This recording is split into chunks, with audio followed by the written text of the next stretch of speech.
Welcome back to my channel. അങ്ങനെ കനകം കാണുന്ന കാഴ്ച എന്തെന്ന് വെച്ചാൽ നയനയെ കൊണ്ടിട്ട് എല്ലാവരും ജോലി ചെയ്യിപ്പിക്കുകയാണ്. ദേവയാനിയോട് കനകം പറയുന്നുണ്ട് ഞാനിവിടെ അവളെ സഹായിക്കാമെന്ന് പറയുമ്പോൾ ദേവയാനി പറയാണ് അങ്ങനെയെങ്കിൽ എല്ലാ ദിവസവും നിങ്ങളെന്ന് ഇവളെ സഹായിക്കുമോ എന്ന് ചോദിക്കുന്നുണ്ട്. മുത്തശ്ശനും മുത്തശ്ശിക്കൊന്നും മിണ്ടാവാത്ത അവസ്ഥയിലോട് ഇരിക്കുകയാണ്.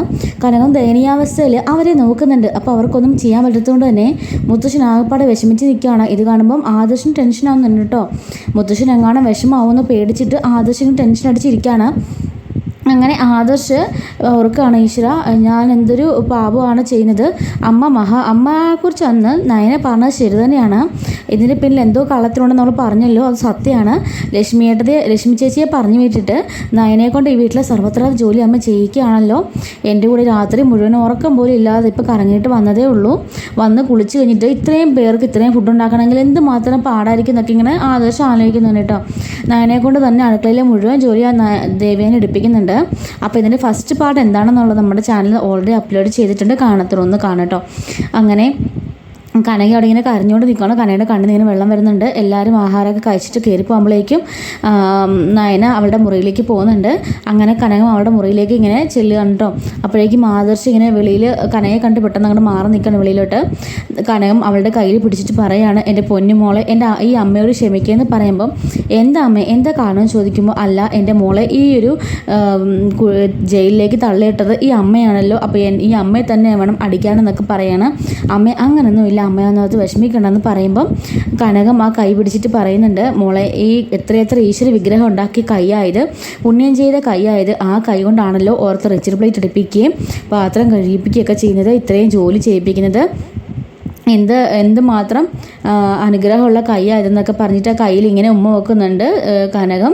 അപ്പോഴേക്കും നയന അതൊന്നും സാരമില്ലമ്മേ എനിക്കതൊന്നും ഓർത്തൊരു വിഷമം ഇല്ലമ്മേ എന്ന് പറയാണ്. മോൾ അങ്ങനെയല്ലേ പറയൂ, എനിക്കറിയാം മോളുടെ സ്വഭാവം. പക്ഷേ ഈ വീട്ടിലുള്ളൊരു മോളുടെ വിശുദ്ധ ക്രൂരതയല്ലേ. ഞാൻ ആ കാശുകാരുടെ വീട്ടിലേക്ക് പോകണമെന്ന് ആഗ്രഹിച്ച് തന്നെ എൻ്റെ മക്കൾ ഒരുപാട് ജോലിയൊന്നും ചെയ്യാതെ കഷ്ടപ്പെടാതെ നിങ്ങളുടെ സ്വപ്നങ്ങളിലേക്ക് ഉയരണമെന്ന് ഓർത്തിട്ടാണ് സന്തോഷമായിട്ട് ജീവിക്കണമെന്ന് കരുതിയിട്ടാണ്. പക്ഷേ എൻ്റെ മോക്ക് ഈ വിധി വന്നല്ലോ. അമ്മ ഒരിക്കലും കരുതിയിരുന്നില്ല അമ്മയുടെ ഒരു എടുത്തുചാട്ടം കാണാൻ മോക്ക് ഈ വിധി വരുമെന്ന് ഞാൻ കരുതിയില്ലെന്ന് പറഞ്ഞിട്ട് കനകം കരയുന്നുണ്ട്. അമ്മേ അതൊന്നും ഒരു കുഴപ്പമില്ല, ആദർശയുടെ വലിയ സ്നേഹം എനിക്കത് മാത്രം മതി. എൻ്റെ ഭർത്താവിനെ സ്നേഹിക്കുമ്പോൾ എനിക്ക് വേറെ എന്താ വേണ്ടത്. നമ്മുടെ ആവശ്യങ്ങൾക്കെല്ലാം ആദർശം വന്ന് സഹായിക്കാറില്ലേ. ഇതാ നമ്മുടെ വീടിപ്പോൾ തിരിച്ചു പിടിച്ചില്ലേ, നമുക്ക് ഓർഡറൊക്കെ കിട്ടുന്നില്ലേ, അത് മതിയല്ലോ. ഇനി നന്ദുവിൻ്റെ കാര്യം കൂടെ കഴിഞ്ഞാൽ നമ്മൾ പിന്നെ നിങ്ങളുടെ മാത്രമേ കാര്യമല്ലേ ഉള്ളൂ. അതിനു വേണ്ടിയുള്ളത് ഞാൻ ഇവിടുന്ന് ഉണ്ടാക്കി തരും. എൻ്റെ അമ്മയ്ക്കും അച്ഛനും ജീവിക്കാനുള്ളത് ഞാൻ ഇവിടുന്ന് സെറ്റാക്കി തരും എന്നൊക്കെ നയനെ പറയുമ്പോൾ ഈ അമ്മയ്ക്കും അച്ഛനും ഒന്നും വേണ്ട, എൻ്റെ മോള് സന്തോഷമായിട്ട് ജീവിച്ച് കണ്ടാൽ മാത്രം മതി. വേറെ ഉണ്ടല്ലോ ആ നവ്യ ഒന്ന് തിരിഞ്ഞ് നോക്കുന്ന പോലും ഇല്ല. അവളായിരുന്നു ശരിക്കും ദേവേൻ്റെ മരുമകളായിട്ട് ഇങ്ങോട്ട് വരേണ്ടിയിരുന്നത്. എന്നിട്ട് ഇതെല്ലാം അവൾ ചെയ്യേണ്ടിയിരുന്നതാണ്. പാവം എൻ്റെ മോളാ വന്നു കിടന്ന് കഷ്ടപ്പെടുന്നതെന്ന് പറയുമ്പം അങ്ങനൊന്നുമില്ല അമ്മ, അതൊന്നും ഓർത്ത് വിഷമിക്കേണ്ട. ആദ്യമായിട്ട് എന്നെ പൊന്നു പോലെ നോക്കുന്നത്, എനിക്കത് മതി എന്ന് പറയുന്നുണ്ട്. അപ്പോൾ കനകം പറയാണ് സത്യമാണോ മോളെ, അന്ന് നീ സന്തോഷം എന്നൊക്കെ പറഞ്ഞിട്ട് തിരിച്ചിട്ട് വന്നപ്പോൾ ഞങ്ങൾ കാണുന്ന കാഴ്ച നീ മുറ്റത്ത് മഴ നനഞ്ഞ് നിൽക്കുന്നതാ, അതുപോലെ വല്ലതും ആണോ എന്ന് ചോദിക്കുമ്പോൾ അല്ലമ്മേ സത്യമായിട്ട് പറഞ്ഞതാ, എനിക്കിവിടെ ഒരു ബുദ്ധിമുട്ടും ഇല്ല. ആദർശേട്ടൻ്റെ അമ്മ എൻ്റെ ഇച്ചിരി കയറുവാണ്, അത് പിന്നെ ഞാൻ വന്ന വഴി അങ്ങനെ ആയിരുന്നല്ലോ അതുകൊണ്ടാണ്. അല്ലാതെ ബാക്കി എല്ലാവരും മുത്തശ്ശൻ എല്ലാവരുടെ സ്നേഹം. ഇന്ന് തന്നെ ആ ജോലിയുടെ കാര്യം പറഞ്ഞില്ലേ, അത് ആദർശേട്ടൻ്റെ അമ്മ മാത്രം ചെയ്ത പണിയാണ്. അവർ തിരിച്ചൊന്നും മിണ്ടാൻ മുത്തശ്ശനും മുത്തശ്ശിക്കും പോലും ആ ഒരു സമയത്ത് പറ്റില്ല, അതുകൊണ്ടാണ് എന്നൊക്കെ പറഞ്ഞിട്ട് സമാധാനിപ്പിക്കുന്നുണ്ട്. ശരി മോളെ ഞാൻ പോകാമെന്ന് പറഞ്ഞിട്ട് കനക അവിടെ നിന്ന് ഇറങ്ങി പോകുന്നുണ്ട് കേട്ടോ. അപ്പോഴേക്കും ആദർശം ഇങ്ങനെ പുറത്തുനിന്ന് ആലോചിക്കുകയാണ്, ഈശ്വര ഇത്ര മാത്രം കഴിവുള്ളവളാണ് നയനാന്ന് എനിക്ക് നേരത്തെ അറിയാലോ. മനസ്സിൽ ഒരുപാട് നന്മയുള്ളവളുമാണ്, അതുകൊണ്ടാണല്ലോ അവളുടെ അമ്മയോട് പോലും ഞാൻ സ്നേഹിക്കുകയാണെന്നൊക്കെ അവളിങ്ങനെ പറഞ്ഞ് എന്നെ ആരുടെ മുമ്പിൽ കുറ്റപ്പെടുത്താത്തത്. ആ ഒരു മനസ്സ് പോലും കാണാൻ എനിക്ക് കഴിയുന്നില്ലല്ലോ. എൻ്റെ അമ്മ എന്താ ഇങ്ങനെ തുടങ്ങുന്നതെന്നൊക്കെ ആലോചിക്കുന്നുണ്ട്. അങ്ങനെ രാത്രി ആകുമ്പോഴേക്കും ആ വീട്ടിലുള്ള സർവത്രാതി പണിയും നയന ചെയ്ത് നയനക്ക് നടു നല്ലതായിട്ട് വേദനിക്കുന്നുണ്ട് കേട്ടോ.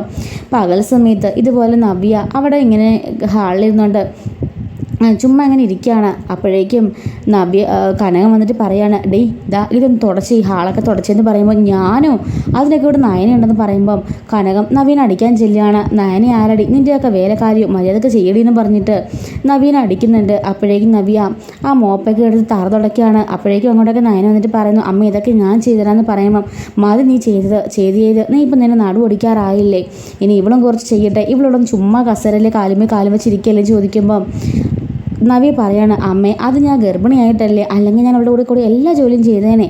അപ്പോൾ കനകം പറയുന്നുണ്ട്, പിന്നെ നിന്നെ എനിക്കറിയാമല്ലോ നയന, നീ ഇവളെ ഇങ്ങനെ വഷളാക്കുന്നത്, ഇവളുടെ ജോലികളൊക്കെ ഇവൾ തന്നെ ചെയ്തു കൊടുക്കട്ടെ, അല്ലാതെ നീ ഇവളെ ഒന്ന് സഹായിക്കാൻ നിൽക്കേണ്ട എന്നും പറഞ്ഞ് നയനോട് ദേഷ്യപ്പെടുന്നുണ്ട്. അങ്ങനെ നവ്യനെക്കുറിച്ച് പണിയെടുപ്പിക്കുന്ന കാണുമ്പം കനകം ജലജ മനസ്സിലാലേക്കുന്നത്, അങ്ങനെയായാലും അവളുടെ ശരി ഒന്ന് അനങ്ങട്ടെ, അവളെ ഒന്ന് രണ്ടെണ്ണോടെ കൊടുത്തിട്ട് അവളെ പണിയിപ്പിക്കുക എന്നൊക്കെ മനസ്സിലിങ്ങനെ പറയുന്നുണ്ട്. എല്ലാം കഴിഞ്ഞിട്ട് രാത്രി നടുവേദനയായിട്ട് നയന മുറിയിലേക്ക് കിടക്കാൻ ചെല്ലുന്നുണ്ട്. അങ്ങനെ നടുവിലിങ്ങനെ ഓയിൽമെൻ്റൊക്കെ പരട്ടിക്കൊണ്ടിരിക്കുകയാണ്. ആദർശ് ഓർക്കാണ്, ഞാൻ പരട്ടി കൊടുത്താലോ, വേണ്ട, അവൾ ഓർക്കും ഞാൻ അഡ്വാൻറ്റേജ് എടുക്കുകയാണെന്ന്, ഇവിടെ അങ്ങനെ അടങ്ങാതിരുന്നാൽ മതി. അപ്പോഴേക്ക് നയന പറഞ്ഞു, എന്ത് ദുഷ്ടനാ നിങ്ങൾ, ഒരാൾ നടുവേദന എടുത്തിട്ട് തിരുമാൻ വയ്യാതെ തിരുമുന്നത് കാണുമ്പോഴെങ്കിലും ഒന്ന് സഹായിച്ചില്ലെന്ന് ചോദിക്കുമ്പോൾ ആദർശ് പറയാണ്, ഞാൻ ഓർത്തതാ, പിന്നെ നീ അത് അഡ്വാൻറ്റേജ് ആയിട്ട് എടുക്കുമെന്ന് പറയുന്നതുകൊണ്ട് പേടിച്ചിട്ട് ഞാൻ പറയുന്നു. അങ്ങനെ ആദർശ് അങ്ങോട്ടേക്ക് ഇറങ്ങി നിൽക്കുകയാണ്.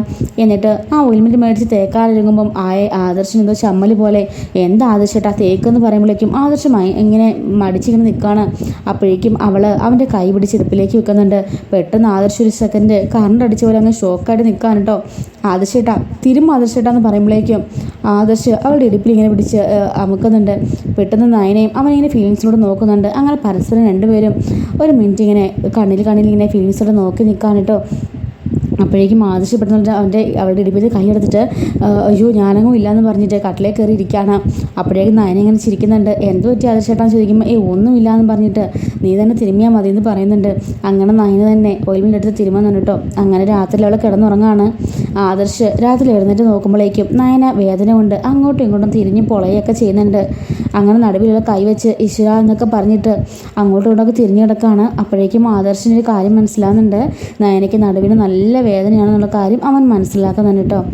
അങ്ങനെ രാവിലെ അങ്ങനെ വയ്യാതെ കിടന്നുകൊണ്ട് തന്നെ നയന എഴുന്നേക്കാൻ താമസിക്കുന്നുണ്ട്. അങ്ങനെ രാവിലെ നയന അടുക്കളയിലേക്ക് ചെല്ലുമ്പോൾ കാണുന്ന കാഴ്ച ലക്ഷ്മി വന്നിട്ട് അവിടെ ജോലികളെല്ലാം ചെയ്യുന്നതാണ് കേട്ടോ. ആ വീട്ടിലെ വേലക്കാരി ലക്ഷ്മിയല്ല മീനാക്ഷി. അപ്പോഴേക്കും നയന, അയ്യോ മീനാക്ഷി ചേച്ചി ഇതെന്താ ജോലി ചെയ്യുന്നത്, എന്നെ ഇങ്ങോട്ടേക്ക് വിളിച്ചതാ മോളെ എന്ന് പറയാണ്. ആണോ, എന്നാൽ ഞാൻ പോയി കുളിച്ചിട്ട് ഓടി വരാമെന്ന് പറഞ്ഞിട്ട് നയനെ കുളിക്കാനായിട്ട് കയറി പോവാണ് കേട്ടോ. നയനെ കുളിച്ചില്ലായിരുന്നു, പക്ഷേങ്കിൽ താമസിച്ചു ഓർത്ത് ഓടി ഇറങ്ങി വന്നായിരുന്നു. അപ്പോഴേക്കും അങ്ങോട്ടേക്ക് ദേവേനി വന്നിട്ട്, ഓഹോ നിനക്ക് ഇത്രമാത്രം ധൈര്യമായെന്ന് ചോദിക്കുമ്പോൾ എന്താ അമ്മയെന്ന് ചോദിക്കുകയാണ്. ഞാനിവിടുന്ന് പറഞ്ഞു വിട്ടോളെ തന്നെ നീ ജോലിക്കെടുത്തല്ലേ, നിനക്ക് അത്രമാത്രം ധൈര്യമായെന്ന് ചോദിക്കുകയാണ്. അപ്പോഴേക്കും ഹാളിൽ എല്ലാവരും കൂടി നിൽക്കുന്നുണ്ട് കേട്ടോ. ദേവേനി ഒന്ന് പതുക്കെ പറ, നീ എന്തിനാ ബഹളം വെക്കുന്നത് ചോദിക്കുമ്പോൾ വേണ്ട, ഈ കാര്യത്തിൽ ആരും ഇടപെടണ്ട, ഞാൻ ഇവിടുന്ന് പറഞ്ഞു വിട്ടവൾ അവൾ എത്രമാത്രം ധൈര്യം ഉണ്ടെങ്കിൽ അവളെ വീണ്ടും ഇങ്ങോട്ടേക്ക് വിളിച്ചുകൊണ്ട് വരും എന്ന് ചോദിക്കുന്നുണ്ട്. അപ്പോഴേക്കും ആദർശ് അങ്ങോട്ടേക്ക് ഇറങ്ങി വരുന്നുണ്ട്. കനകമൊക്കെ അവിടെ നിൽപ്പുണ്ട് കേട്ടോ. അങ്ങനെ ദേവേനി പറയാണ്, നിനക്ക് ഇത്രമാത്രം അഹങ്കാരമായോടി എന്ന് ചോദിച്ചിട്ട് നീ ആരുടെ ഈ വീട്ടിലെന്നൊക്കെ ചോദിക്കുകയാണ്. അപ്പോഴേക്കും ആദർശ് അമ്മേനെ വിളിച്ചുകൊണ്ട് ഇറങ്ങി വരുന്നുണ്ട്. അമ്മേ നയനെ കുറ്റം പറയണ്ട, ഞാൻ ആ മീനാക്ഷി ചേച്ചിയെ വിളിച്ചു വരുത്തിയെന്ന് പറയാണ്. ഓഹോ അപ്പം നീ എന്നെ തോൽപ്പിക്കാൻ മാത്രമായല്ലേ, ഞാൻ അവളെ ഇവിടുന്ന് പറഞ്ഞു വിട്ടത്, അപ്പോൾ നിനക്ക് അവളെ ഇങ്ങനെ വിളിച്ചുകൊണ്ട് വരാൻ മാത്രം ആയില്ലെന്ന് പറയുമ്പോൾ അമ്മേ അതുകൊണ്ടൊന്നും അല്ല, നയന ഈ വീട്ടിലുള്ള സർവത്ര ജോലിയും ചെയ്ത് പാവം അവൾക്ക് രാത്രി മുഴുവൻ നടുവേദനയായിരുന്നു, അവൾ ഉറങ്ങിയിട്ട് കൂടിയില്ല, അവൾ അതുകൊണ്ട് താമസിച്ചെഴുന്നേറ്റത്. ഈ ഒരു വീട്ടിലെ കൊട്ടാരം മുകളിൽ ഈ വീട്ടിൽ ഇത്ര ജോലികൾ ചെയ്യാമെന്ന് പറഞ്ഞാൽ അമ്മയെ കൊണ്ട് സാധിക്കുമെന്ന് ചോദിക്കുന്നുണ്ട്. അപ്പോഴേക്കും ദേവേനി ഒരു അക്ഷരം പോലും മിണ്ടാൻ നിൽക്കുകയാണ്. ഈ വീട്ടിലുള്ള ആരെ കൊണ്ട് സാധിക്കില്ലെന്ന് എനിക്കറിയാം, അതുകൊണ്ട് മീനാക്ഷി ചേച്ചിയുടെ ഹെൽപ്പും കൂടെ നമുക്ക് വേണം, അതുകൊണ്ടാണ് ചേച്ചിനെ വിളിച്ചത്. അപ്പോഴേക്കും അവൾ പറയുന്നുണ്ട്, നിനക്കെങ്കിൽ വേറെ ആരും വിളിച്ചില്ലായിരുന്നു, ഇവളെ തന്നെ എന്തിനാണ് വിളിച്ചതെന്ന് ചോദിക്കുന്നുണ്ട്. അതല്ലമ്മേ നമ്മുടെ വീട്ടിൽ ആർക്കൊക്കെയാണ് കാപ്പി ചായ എല്ലാം വേണ്ടത് ആർക്കൊക്കെയാണെന്ന് മീനാക്ഷി ചേച്ചിക്കാണ് നല്ലവണ്ണം അറിയാവുന്നത്, അതുകൊണ്ട് ഞാൻ അവരെ തന്നെ വിളിപ്പിച്ചത്. അവരാകുമ്പോൾ നമുക്കൊന്നും പറഞ്ഞു കൊടുക്കേണ്ട ആവശ്യമോ നമുക്കൊരു റിസ്ക് എടുക്കേണ്ട ആവശ്യമില്ലല്ലോ, അതുകൊണ്ട് അമ്മയെന്ന് പറയുന്നുണ്ട്. അപ്പോഴേക്കും ദേവയാനി ആകെ പഴങ്ങനെ ചൂളി നിൽക്കുകയാണ്. അപ്പോഴേക്കും ജലജ വന്നിട്ട് ഒന്നുകൂടെ എരിവ് കെട്ടുന്നുണ്ട്. എങ്കിലും ആദർശേ നീ അങ്ങനെ ചെയ്യാൻ പാടില്ലായിരുന്നു, നിൻ്റെ അമ്മ ഇവളെ ഇറക്കി വിട്ടതല്ലേ, പിന്നെ നിൻ്റെ ഭാര്യയ്ക്ക് വേണ്ടി അവളെ കൊണ്ടുവരേണ്ട കാര്യം ഉണ്ടായിരുന്നോ, നിൻ്റെ അമ്മയല്ലേ എല്ലാവരും മുകളിൽ നാണം കെട്ടെന്ന് ചോദിച്ചിട്ട് ഒന്നുകൂടി ജലജ എരിവ് കയറ്റുമ്പോഴേക്കും ആദർശ് പറയാണ്, അങ്ങനെയൊന്നും അപ്പച്ചി എരിവ് കയറ്റേണ്ട ആവശ്യമൊന്നുമില്ല, നയന അത്രമാത്രം ബുദ്ധിമുട്ടൊന്നും ഞാൻ കണ്ടിട്ടാ മീനാക്ഷി ചേച്ചിയെ വിളിച്ചത്, ഞാൻ അതിൻ്റെ കാരണവും ഞാൻ പറഞ്ഞു കഴിഞ്ഞു, ഇനി ഇതിൻ്റെ പേരിൽ വേറെ അപ്പച്ചി വീണ്ടും പറഞ്ഞ് അമ്മയുടെ മനസ്സിനകത്ത് തീ കുരുടാൻ ശ്രമിക്കേണ്ട, എനിക്ക് എൻ്റെ അമ്മയ്ക്ക് എന്നെ മനസ്സിലാവുമെന്ന് പറയുന്നുണ്ട്. ആദർശമോ പറഞ്ഞിട്ടാണെങ്കിൽ എനിക്ക് കുഴപ്പമൊന്നുമില്ല, മീനാക്ഷി നീ ഇന്നോട്ട് ഇവിടെ ജോലി ചെയ്തോന്ന് പറഞ്ഞിട്ട് ദേവനെ നൈസായിട്ട് ഇടന്ന് സ്കൂട്ടാവുന്നുണ്ട് കേട്ടോ. അപ്പോൾ ഇതിൻ്റെ ബാക്കി സ്റ്റോറി എന്താണെന്നൊക്കെയുള്ളത് നമ്മൾ അടുത്ത വീട്ടിൽ ചർച്ച ചെയ്യപ്പോൾ വീഡിയോ ഒരുപാട് ലോങ് ആയി പോയിട്ടുണ്ട്. അപ്പോൾ അടുത്ത വീട്ടിൽ കാണുമ്പോഴേക്കും താങ്ക്സ് ഫോർ വാച്ചിങ്.